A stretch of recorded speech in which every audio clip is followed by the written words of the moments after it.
In the early 1980s, Japan was known as a peaceful country with a low crime rate. Murder cases had a clearance rate of up to 96%. This high clearance rate for murder cases may have exposed loopholes in Japan's law enforcement system. Because murder was very rare, the provisions of Japanese law regarding this crime were also strangely lenient. Accordingly, Japanese law currently stipulates that a murder case can only be investigated for 15 years. This means if the murder happened more than 15 years ago, prosecutors cannot press charges against the perpetrator. In other words, someone who commits murder could potentially avoid prosecution if they remain undetected for more than a decade and a half. In 1997, Fukui Prefectural Police interrogated a suspicious woman at a restaurant. This woman was later confirmed to be Kazuko Fukuda, a murderer wanted nationwide. Authorities indicted the fugitive just 11 hours before the 15-year statute of limitations for the case expired. Since then, the media has been abuzz with the story of Fukuda's time in hiding, during which she used an alias and cosmetic surgery to evade capture. Kazuko Fukuda, born in 1948 in Matsuyama City, Japan, grew up in a difficult household. Following her parents' divorce, her mother was forced to open a brothel in their apartment, essentially running a prostitution ring. Kazuko's childhood was far from easy. Growing up surrounded by prostitution likely warped her perception of life. She may have concluded that women must work for survival, but the environment shaped her belief that the only option was to serve male customers. In 1966, at the age of 18, Kazuko left home to live with her boyfriend. This marked the beginning of a troubled life. That same year, the couple committed a robbery at the home of the director of the Japanese Taxation Bureau. They were arrested and imprisoned, where Kazuko endured horrific experiences that would forever alter her life. Matsuyama Prison, where Kazuko served her sentence, was a harsh and brutal environment. Notorious mafia members were also incarcerated there, and they reportedly bribed guards to enjoy privileges. This included access to alcohol, tobacco, gambling, and even the horrifying act of raping female inmates, one of whom was Kazuko. 2 years later, at 20, Kazuko was released from prison and married.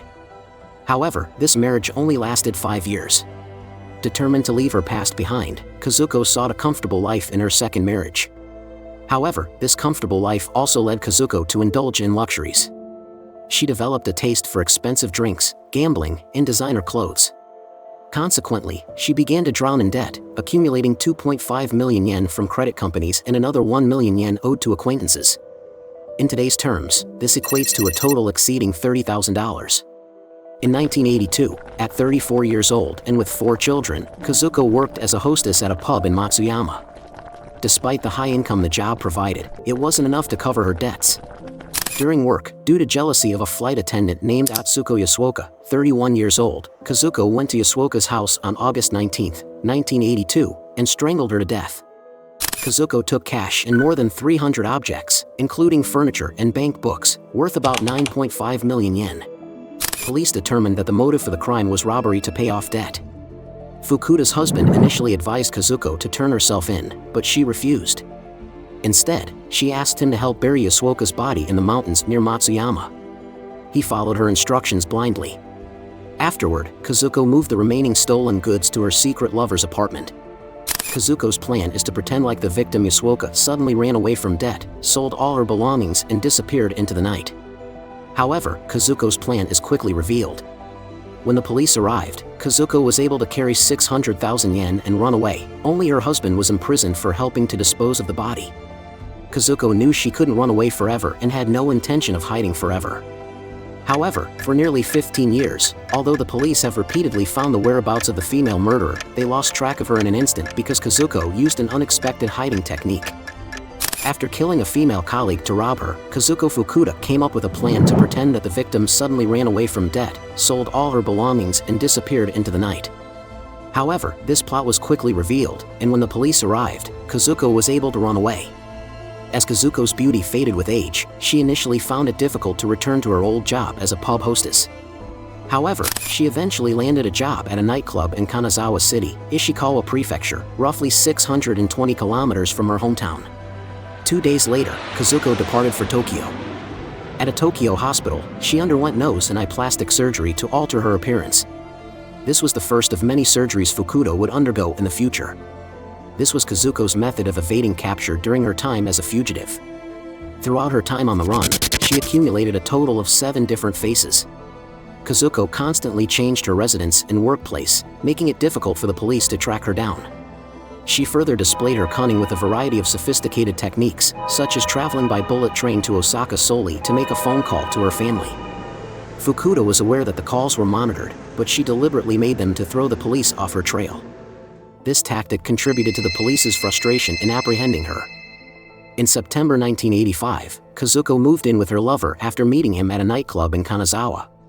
This guy had a candy store, and business boomed when Fukuda started working there. After 3 years in hiding, Kazuko felt safe. However, she also began to miss her children dearly. A year later, taking a reckless risk, Kazuko brought her 18-year-old son to Kanazawa to work with her.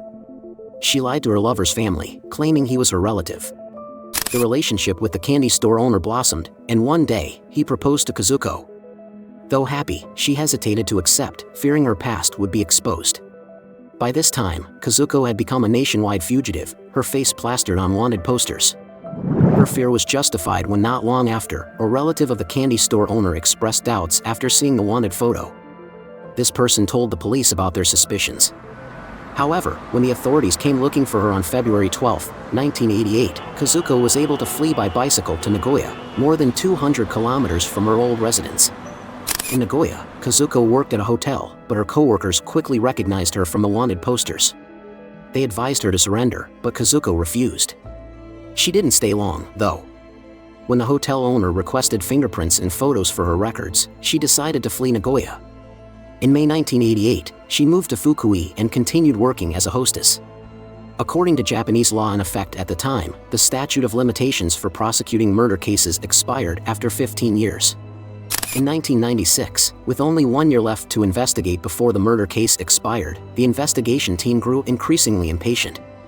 They offered a reward of 1 million yen for any information leading to the capture of the murderer. In an attempt to clear their name, the Tokyo hospital where Kazuko had plastic surgery also offered a reward.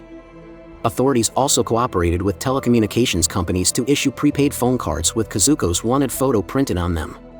11 months passed, and with just 1 month left before the statute of limitations expired, Kazuko seemed poised to vanish into normalcy despite her crimes. The police had nearly given up hope when a critical lead suddenly emerged. Despite extensive searches, the identity of the female murderer Kazuko Fukuda remained a mystery. As time passed, hope dwindled for the police. Then, on July 24, 1997, a critical lead emerged from a man in Fukui City. This person said that when he heard the television news, he immediately recognized that the voice was very similar to a woman named Yukiko Nakamura. Yukiko frequently visits a restaurant in the city. He said his appearance also resembled the person the police were looking for. With no other information about the woman beyond her status as a regular customer, the police were forced to monitor the restaurant for days, waiting for her to return. Even though her face changed many times, the police still believed that the person in front of them was Kazuko Fukuda. This woman is currently living under the name Yukiko Nakamura. The police requested a voluntary interrogation from Yukiko. During the interrogation, Yukiko drank beer continuously, denied repeatedly that she was Kazuko Fukuda, and refused to have her fingerprints taken.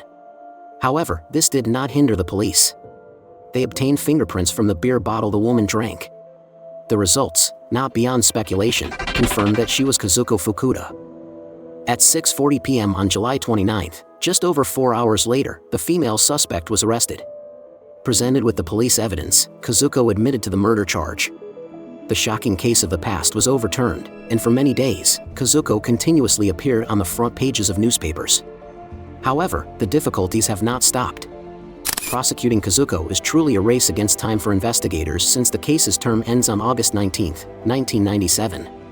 Meanwhile, during the interrogation, Kazuko consistently admitted that she did not commit the murder herself, but that she had an accomplice. However, this accomplice is deceased. Kunihiko Nakai, chief inspector of Matsuyama Higashi Police Station, stated, "If Kazuko's claim of plotting murder with another accomplice cannot be proven to be a fabrication, it is likely that the case will be terminated without prosecution." They quickly found relatives of the alleged accomplice. However, no one could remember what he did on the day of the murder 15 years ago.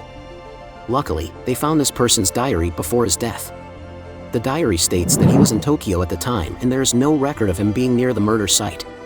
Kazuko was indicted for murder on August 18, 1997, just 11 hours before the statute of limitations ended.